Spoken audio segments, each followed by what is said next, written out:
Адамдык кулк мүнөздү калыптандыруучу көркөм касиеттер, бийик сапаттар жеткиликтүү акыл-ман тарбиянын аркасында гана пайда болот. Ал эми адамды тарбиялоочу негизги көркөм каражат бул китеп. Каары катуу турмушту башынан өткөргөн каармандардын өмүрүнө качандыр бир күн тийип, сабырдуулугу үчүн эң чоң сыйга татыганын көркөм биографиялык повесттерден окуп келебиз.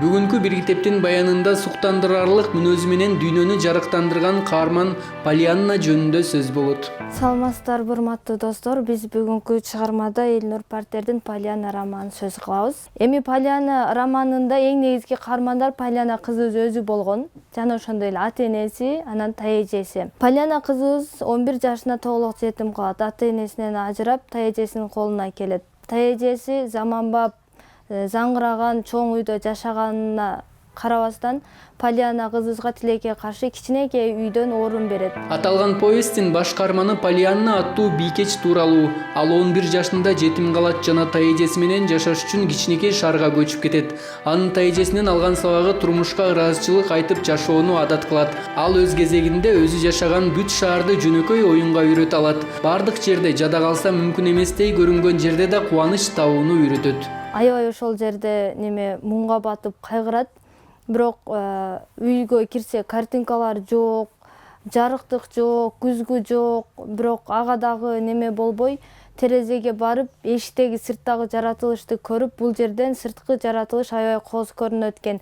Мага ушул бөлмөнү бергениңизге дагы ыраазымын деп, ал жерден дагы ыраазы болот. Кичинекей кыз болгонуна байланыштуу сыртка ойноп чыгып кетет, плашатта жүргөн болот. Ошентип тамакка өз учурунда келбей калган күндөр да болот. Ал учурда тайэжеси эмне кылат? Тамак ашын алып, сүт менен кичинекей нан гана берет.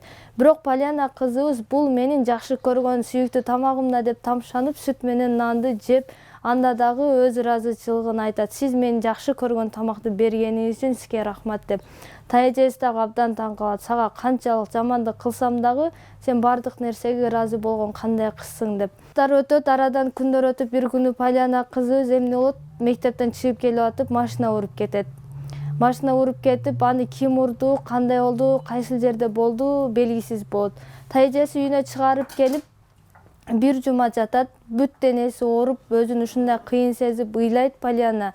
Кийин бир жумадан кийин оорусу басылып калганын сезип, шүгүр менин эч жерим сынбаптыр, майып болуп төшөккө жатып калбапмын деп сүйүнүп, ошол абалына дагы ыраазы болот.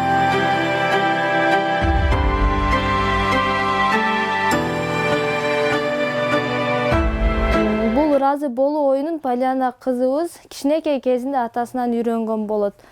Кызым кандай учурда болсоң дагы ыраазы бол деп атасы кызына жакшы насаат айтып кеткен. Дүйнөдө адилетсиздик көп дегендер, жүрөгү муңга толгондор бул китепти окушуңуздарды сунуштайм.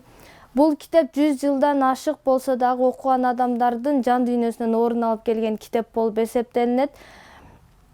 Жаш муундар дебей, ата-энелер дагы окуса болот. Бул китепте көптөгөн жакшы нерселер жазылган. Алыңыздар, окуңуздар. Бул китеп сиздерге сөзсүз жакшы нерселерди үйрөтөт. Аталган китептин автору акшылык жазуучу Элинор Портер.